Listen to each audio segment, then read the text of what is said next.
Alrighty, well, it's 4:20, so we will go ahead and get started. Good afternoon and welcome to Iowa Ideas. This is the New Heights in Iowa Tourism panel on the community development track. As a reminder, this session will be recorded and available for viewing later. Before we get into our discussion, my name is Marissa Payne. I'm the Gazette's Cedar Rapids government reporter, and my pronouns are she, her, hers. I'll have the panelists go around and introduce themselves as well before we get started. And I'll just go in the order of who's on my screen here first. So Karla, we can start with you. I am Karla Thompson. I'm the Executive Director of the Dyersville Area Chamber of Commerce. And I was on the committee to help with the Major League Baseball in our community this past year.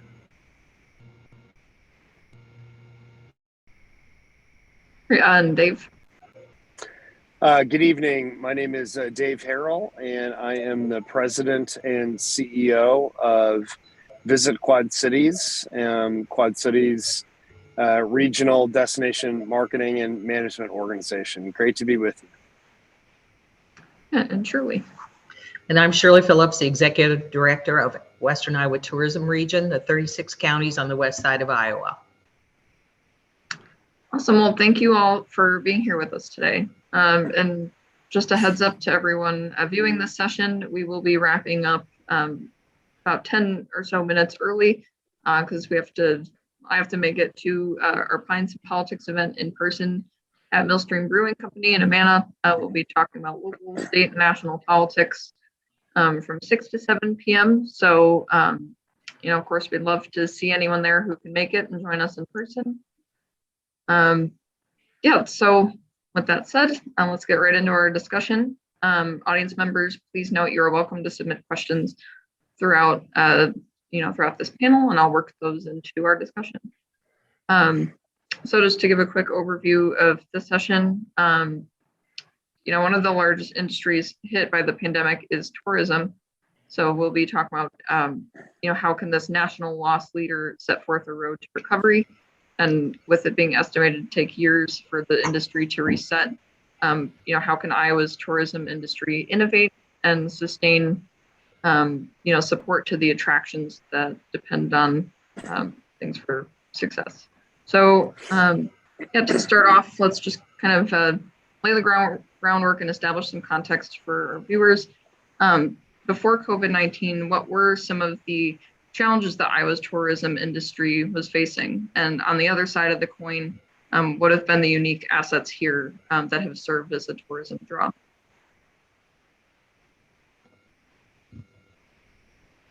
Well, for us, I'll just start right off. For Dyersville, which we are a small community, but pretty tourism oriented, COVID actually had a major challenge as the rest of the world of pretty much shutting us down. Safety was obviously our number one concern for not only staff, but for those visitors, because we do want them to return. And kind of talking about Major League Baseball, which actually was supposed to happen in 2020, we had to totally rethink the whole entire thing. When COVID first came out, Major League Baseball still had the game on, but we were rethinking our event. We were putting on a 2-day festival called Beyond the Game. So as a community, we were trying to think of ways to have our tourists safe, but yet still try to be responsible. In the end, Major League Baseball did cancel the event, but we were just trying different ways to think, how can we survive and keep everyone safe at the same time? And I would echo that. The same thing occurred, of course, on this side of the state with the safety and whatever, and there were things that shut down. But we saw a lot of traffic at our outdoor attractions. Mm-hmm. So, and also outdoor events like camping, on the lakes, certainly the rivers, the bike trails and things like that. So yeah, it was a challenge for a few months anyway, but things started to bounce back with the outdoor recreation. So I think from, our perspective, the system shock did a lot of things in our industry and kind of the DMO space. I think for one, obviously the economics of what we've had to deal with changed the landscape of our industry. Secondarily, I think it, probably exasperated some things that maybe we needed to improve as it relates to advocacy and, relationship, building with a broader, stakeholder set, which maybe we weren't thinking through before. And so I think that was, certainly, a positive. And then, lastly, as we, thought through how we're making those business adjustments as an organization, what are the things that we need to do to continue to drive our economy, forward in a hyper, competitive space, knowing that meetings and group business and business travel were going to lag behind, and then leisure travel was going to be something that we were going to need to put some energy and more attention to, and then focus on some sectors that we could leverage. For us, sports tourism was definitely a silver, lining. I think, geography of where we're positioned in the state of Iowa and being a bi-state regional destination helped us with states like Illinois that had different, mitigation, protocols. So we actually were able to see a higher yield on visitation with people just kind of jumping across the river to experience the Quad Cities. And so, what we take from that is now, these nuggets of information to help strengthen our bond with people that are connected to our visitor economy, because we are this shared common value.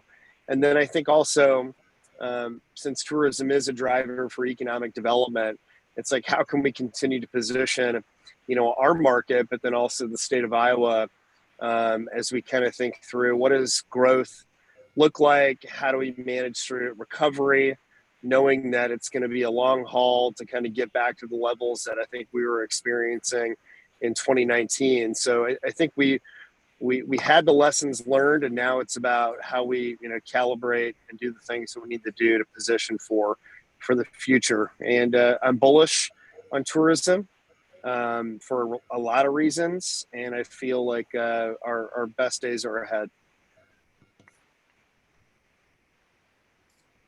Yeah, I mean, what role has the ability to market all the different opportunities in Iowa cities and the attractions available? What role has that played in just being able to attract tourists here, even before the pandemic? Well, I'm happy to jump in first. I think you have to be. Communities and states are consumable brands, and they need to be treated as such. So as you think about the visitor economy and that space, products, experience look like, how can we, develop that? We're wonderful storytellers, the folks that are driving tourism. How do we, reshape that story? But it's all about product and it's all about experience. And so thinking through those destination assets that we have, and we've got an abundance of them in the state of Iowa, like what are we doing to not only think of ways that we can reinvest in capital programs and do some things to showcase them more, effectively, and further tell their story, but then how are we going to promote them more robustly, knowing that we're going to be in this mode for a while, that everybody's going to be competing significantly hard for visitors. And so I think we got to bring our A game, whether it's a certain geographic part of the state or a DMO, or working closely with our partners at Travel Iowa and IEDA to do the things that we need to do to get us moving. And I have to echo. Go ahead, Karla. Oh, sorry.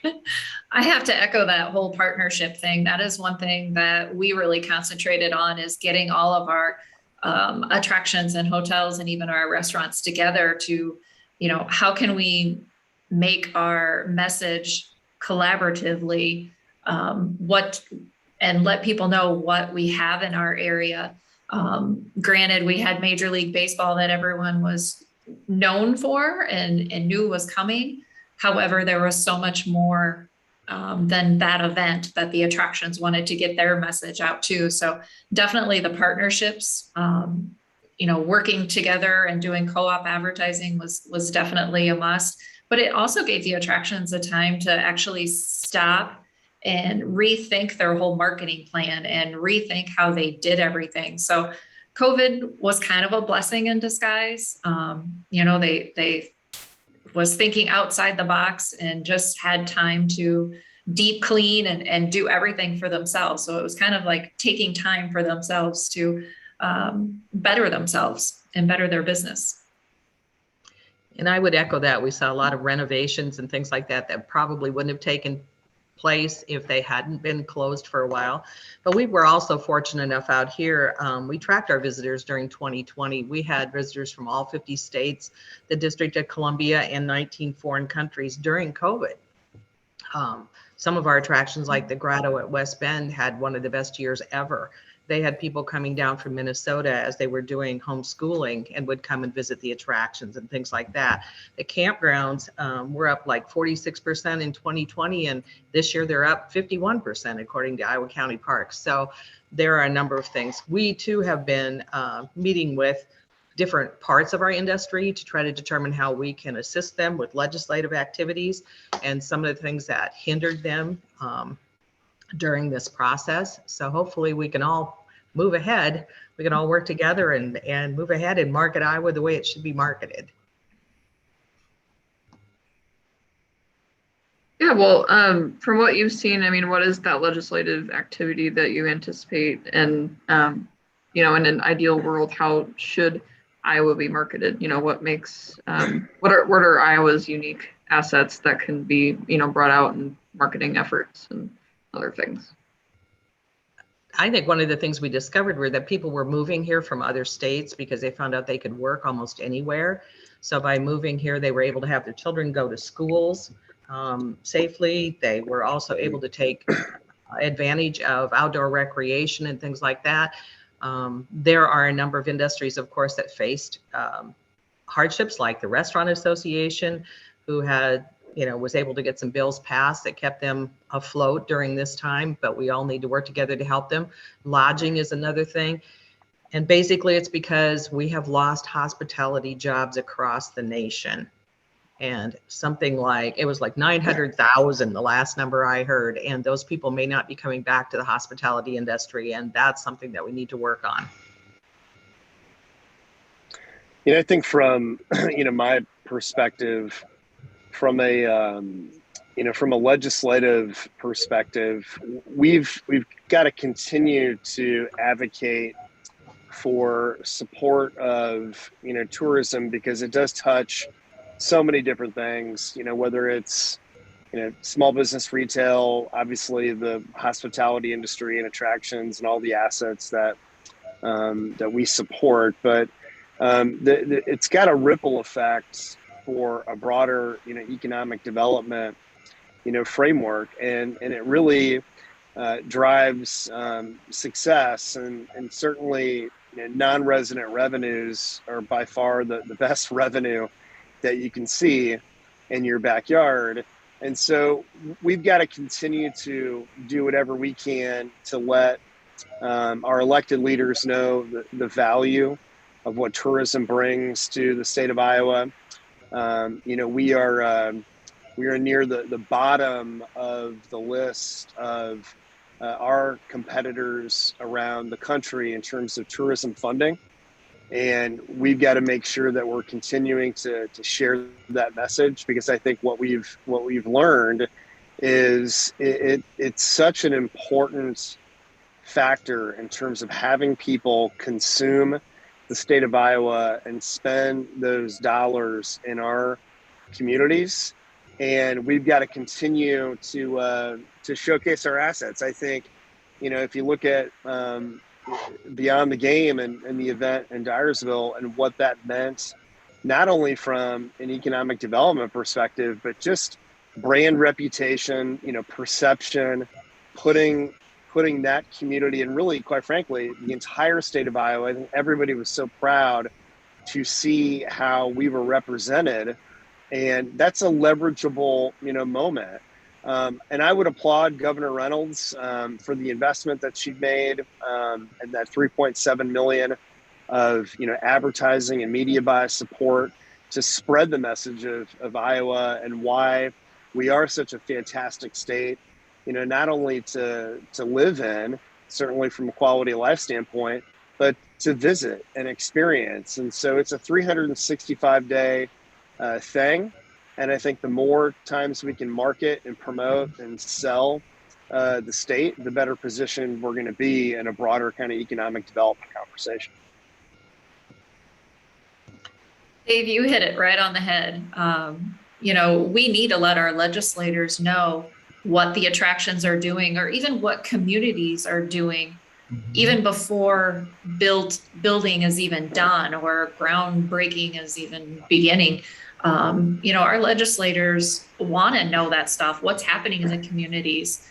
Major League Baseball was a blessing, truly, for the state of Iowa, and kudos to the state and Governor Reynolds for doing a commitment. And, actually they even marketed and targeted some of their results so they know where all these visitors came from for that event.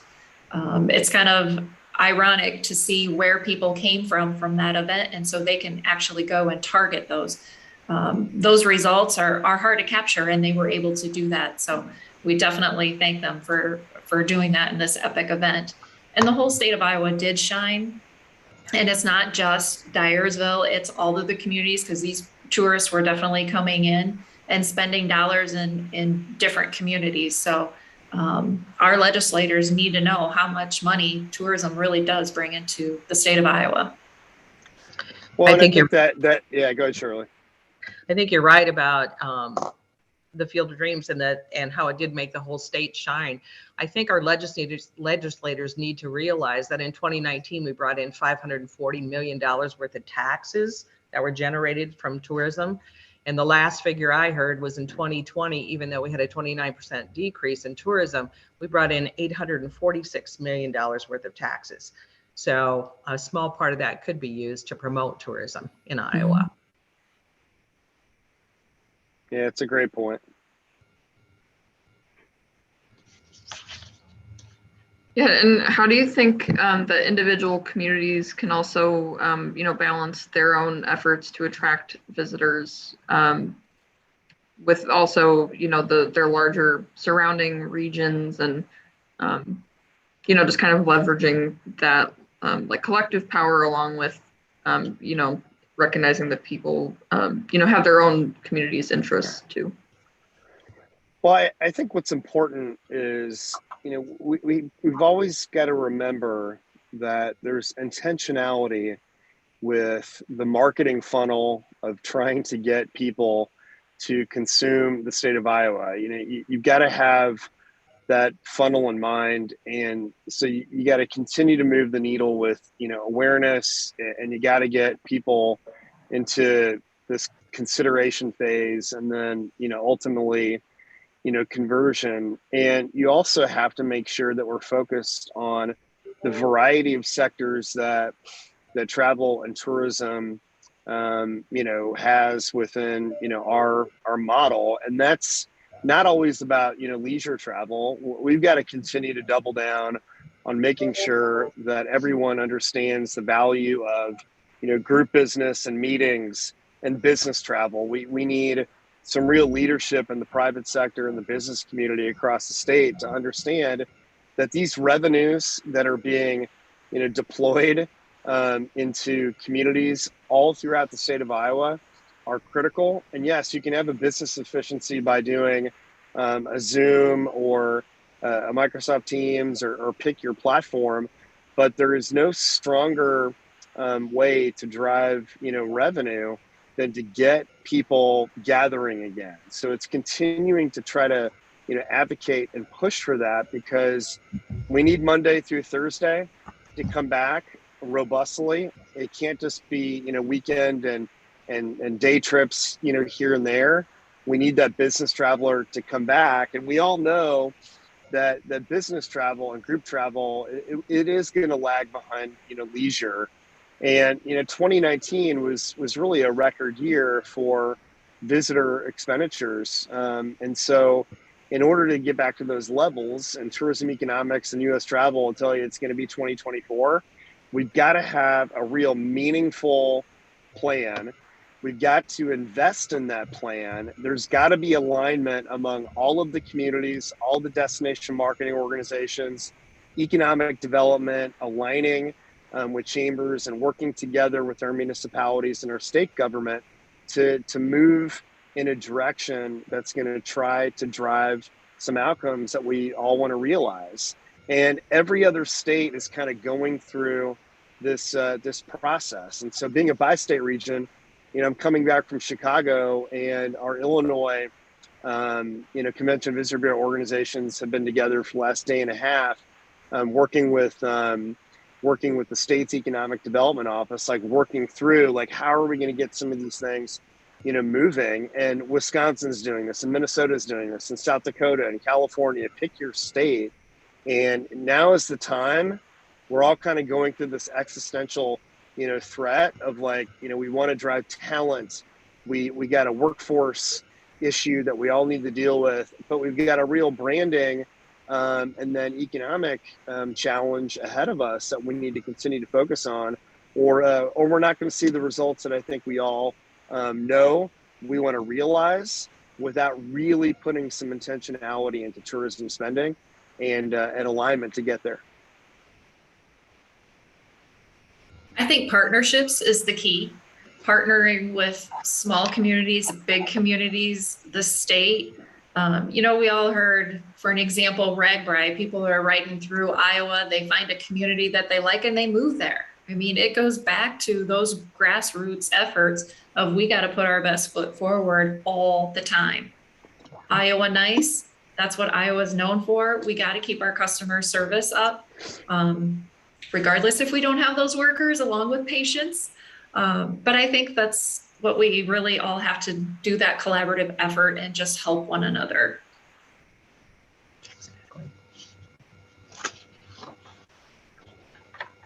And since you kind of mentioned, the worker shortage, what role has that played in the ability of Iowa's tourism industry to fully bounce back from COVID? Well, one, it's going to take a while to bounce back, and it's going to be a huge challenge. In the Quad Cities, we've got 8,270 people that work in the hospitality industry space. And, we treasure those people because they are critical to our product experience, but then also our service delivery when people are in. And the fact that they've been impacted, so much has been, difficult to see, because these are your colleagues and these are your folks and your partners and your friends that you're working with. But we've got to get that back. We've got to show some emphasis that we need that workforce to be sustained. We got to think outside the box and put every different idea onto the table to make sure that we've got a variety of tools to attack that as a state and as a team. And I think where it even gets more challenging is because of the uncertainty and because of the system shock of the pandemic. You have a lot of young people who are thinking about making career choices, and because of those variables, they might not choose a career path in the hospitality industry. And that's something that we've got to remember, that it is a great career. You can have a wonderful trajectory in it. There's a high propensity of females that work in the hospitality industry, people of color, and there are things that we need to continually, remind ourselves that, if we want to get that workforce back, we got to think of some solutions to invest, but then also, making sure that we reinforce that these are wonderful, careers, and you can go from maybe a ground level opportunity and really having a lifelong career in an industry that's engaging and fun, and there's professional development and growth. But I do think it's going to be a challenge for every community around the state, and I think it's also a challenge that we're going to face, around the U.S. And I think we just need to be continually thinking about it. To answer your question, Marissa, I think there were a lot of restaurants and stuff that are not open, the hours that they used to be, maybe the days that they used to be. The hotels and motels aren't able to rent out the rooms that they were able to before because they had a cleaning staff. I don't know if working with the community colleges and these hospitality jobs are going to help, but we need to somehow encourage people to remain in the hospitality industry, that they can make a living there. And that's going to be tough right now. People have been sent home with stimulus payments from unemployment and childcare and things like that. And some of them just are not going to return to the workforce. So somehow we need to try to, I always say, I was human capital short. We need to bring more people here so we have people for jobs. If I have to look at the silver lining of COVID, having the businesses value their employees is essential. And I think there are so many companies that are taking a look at themselves and realizing it is really the employees that make that company. It's not the business owner, it's definitely the employee. So locally, we have businesses that are doing once a month or even once a week meals, or appreciating their employees with surprise bonuses or chamber dollars or things like that. So just trying to do that paying it forward, or being kind, or going a little above and beyond for their employees. That is really happening, which is fantastic, because those employees are putting in a lot more hours, and we do have to show our appreciation to them. But I wish I had the magic key or the magic wand to that workforce shortage, but it's going to take a while to come up with that solution. Yeah, you kind of touched a little on the silver lining of the pandemic, but what have been some of the success stories of the last year? Communities that have been able to hone in on their unique assets and kind of come out stronger in some regards from the pandemic. I think just taking a look at their business plan, their business model, how they operate day to day, and cut cost. A lot of businesses were forced to shut down. A lot of them took advantage of that shutdown time and kind of refocus their efforts. What's making them money, what's not making them as much money, and doing away with some of those services or products that they used to do. Just because they've done it in the past doesn't mean they have to continue to do it. This is just something that was good that happened. However, we wish it would go away, obviously, but we're crossing our fingers. But, we always have to take the silver lining of everything and look at the positive and just make the best of it. I think there were a lot of businesses that pivoted, and like you said, and it did make a difference. And some of them found alternative ways to make money that they hadn't thought of before, like the carry out meals and things like that. The by the cup go or drinks and things like that, stuff like that. But it separated the good business people from the poor business people for sure. And then some people even started new businesses during COVID. So that was very brave of them to do that. So we wish them all success. Yeah, I think the silver lining, at least from, my, perspective, is, when you go through a shock like this, it obviously, it makes you step back and kind of look at the, bigger picture. And I think what I have really liked about kind of where, tourism is positioned moving forward, I think it's it's shown the value of tourism, how it really impacts so many different things within the visitor economy. And I think it's really underscored why we need to continue to think through creative solutions to market our state and market our communities and the assets that are within, that package that we're trying to sell. So I think it's, it's probably, even though nobody was looking for this, it's shed some real, serious light on the value of what tourism means to our state. And now we've got that opportunity to leverage it, moving forward more so than we ever had. And so I'm hoping that we can seize that, collectively as one, aligned team. And I know one of the things that some communities are seeing as we emerge from the pandemic is just the increased interest around outdoor recreation opportunities. How are you seeing communities, in your areas, kind of try to enhance those opportunities to attract people? Once again, in the rural area, there's a lot of outdoor recreation. We've seen people remodel and upgrade their campgrounds, including adding some cabins and things like that. The county parks are doing the same thing, upgrading all their infrastructure, so to speak, maybe some repairs and stuff and enhancements to the trails. So we've just seen a lot of things happen around here. Like I said, it was a time when people could stop and build things and take advantage of the time to renovate and reconstruct. So hopefully things like that will continue, because that is what that's what drives people to visit your community. Also, I encourage all my communities to clean up. If you have a mess, you need to clean it up. They're not just coming to see your attraction. If you have, a nuisance property next to it, you need to make sure that you take care of that. I think the outdoor,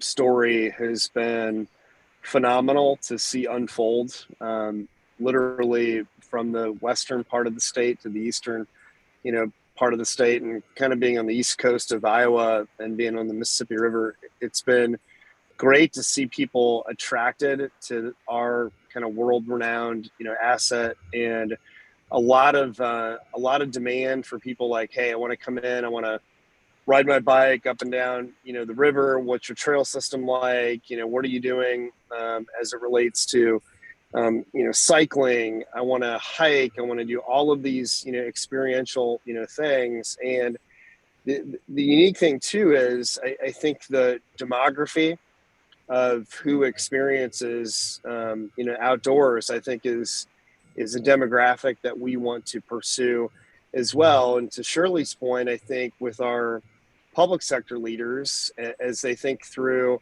how they're investing some of the, just the federal funds and some things that are coming into respective markets, I think people are looking at how are they activating their outdoor assets even more, because people are looking for that. I think it's not only great for, health, but it's certainly, it's great for emotional well-being to be connected to these natural landscapes. So I think the more we can think through, what that looks like and how we can, amplify that in our messaging is something that I think you're going to continue to see from the state. And I think you're going to continue to see that from the various communities, that it's something that we've got an abundance of in the state of Iowa. I think we punch way above our weight.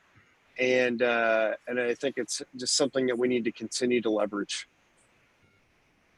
And cross promotions. You have people doing the outdoor activities in museums where those people are mentioning to tourists, hey, did you see what else is in our community? The trails, the waterfalls and that type of thing, but also the indoor spacious activities and attractions that they can go to.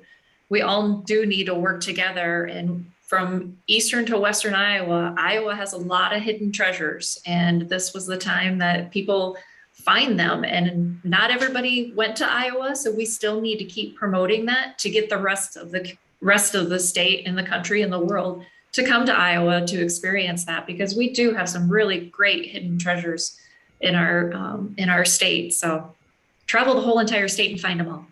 There you go. Absolutely. Just a plug for Cedar Rapids. Over the summer, we opened a mini golf course, Mini Pines, and that's been doing really well because people are, looking for something that gets them outside and where they can still stay safely distanced from people. So Cedar Rapids plug. That's what we're doing over here, along with, of course, like enhanced river recreation. Something in the future. Using our river that's in the middle of the city as an asset to hopefully spur more development along the riverfront. So that's Cedar Rapids. I will go to a couple audience questions. Someone was curious specifically about the Field of Dreams. How are they able to know where the visitors came from for the Field of Dreams game? Is that from ticket sales or cell phone data? Sure. The state of Iowa partnered with a company called Rivalist. So basically, they ping cell phones. So the state of Iowa pinged Field of Dreams, and then they pinged the rest of Dyersville, where we had our festival Beyond the Game. So they take a look at those cell phones and know exactly where they're from. So this helped the state of Iowa with their marketing plan. They take the top 5 communities and usually, or the top 5 states, I should say. And usually it's the town or the states around Iowa. Well, this time New York was on that list. So there was a lot of tourists that came from New York, so they can still target that. Next year is going to be Ohio. So, that tells the state that, you can target at that. So they have a lot more in-depth results that come from that, but it's just taking the pings from the cell phones that gather so much information on time and location and different things like that. So that's great for our marketing, but also for the state of Iowa. That's a great resource. Okay, thank you. And then another audience question, kind of back to the labor shortage discussion. How might employers in the tourism industry be able to, work with populations that maybe haven't always been included in the workforce, like people who experience disabilities? How might they be able to be part of the solution?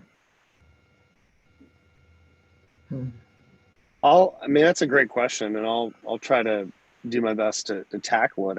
I think, we're in this serious challenge about how we're going to, address the workforce issues that we're all, facing. And it's not just isolated in the state of Iowa. It's all over the US. And I think we're trying to figure out ways on creating ideas to get people engaged, in particular with tourism and with the hospitality, industry.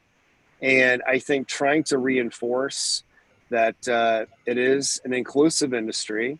Again, I think if you look at the spectrum of people that are connected to it, you're going to see, great representation, and from a lot of different people. And that is something that I think we can continue to try to grow. And I also feel like it's people that are really looking for things that can hopefully develop their skill sets, because you can learn a lot of different things, whether it's, customer service, whether it's finance, whether it's operations, whether it's, marketing and sales. It's so many things. So as you're trying to think through career trajectory, you're going to have like this very diverse set of experiences that I think can round you out more so than maybe some other industries.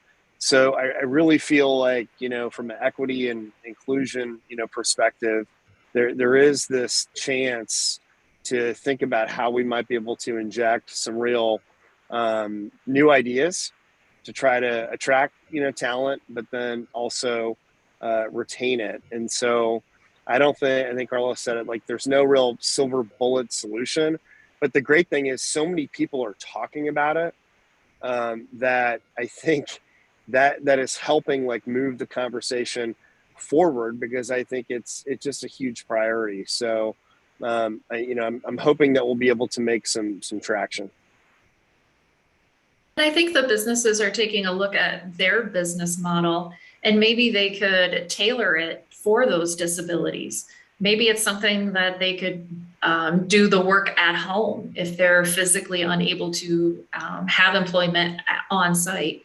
So it might just be the suggestion of the potential employee to say, hey, here's what I think I can bring to the table. However, here's my barrier.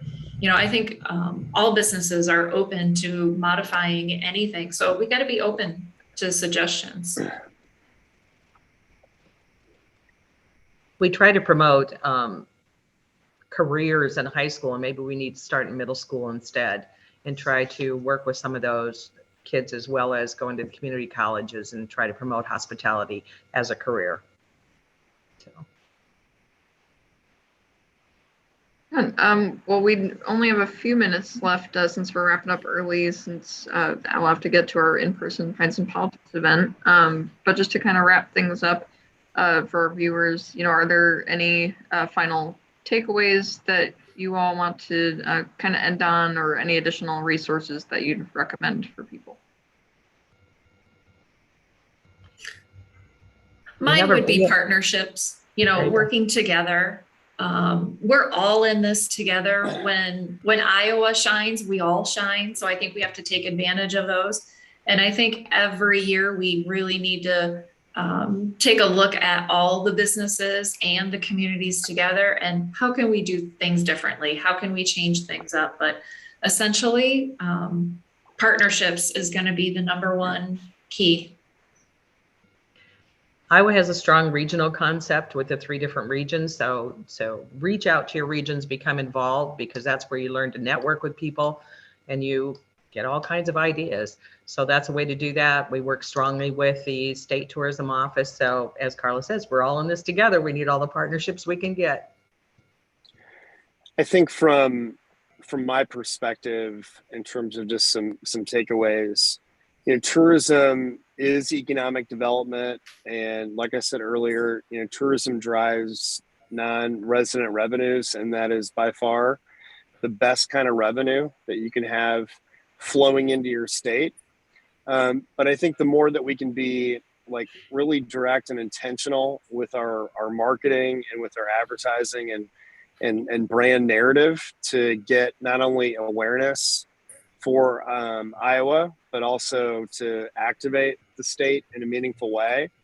And we've got to continue to reinforce that we've got to invest more into tourism, whether it's within our respective communities and working with our municipal and county partners, or with our elected leaders. We've got to let people know that in order to be competitive in this landscape moving forward, we've got to invest the time and energy and the resources if we're going to want to see, better results. And so, to Shirley's point, I think the alignment with IEDA, with Debbie and her team and Governor Reynolds, along with our electeds, the more we're kind of working as a team, the better position we're going to be. But we got to continue to invest and be intentional with that investment to try to grow.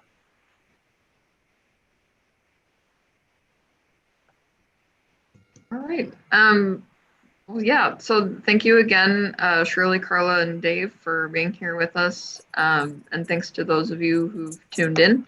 As I mentioned at the beginning, we have our in-person Pints and Politics event for the first time in over a year, since COVID even started, from 6 to 7 p.m. at Millstream Brewing Company in Amana. So you're all welcome to join us. We'd love to see your faces there.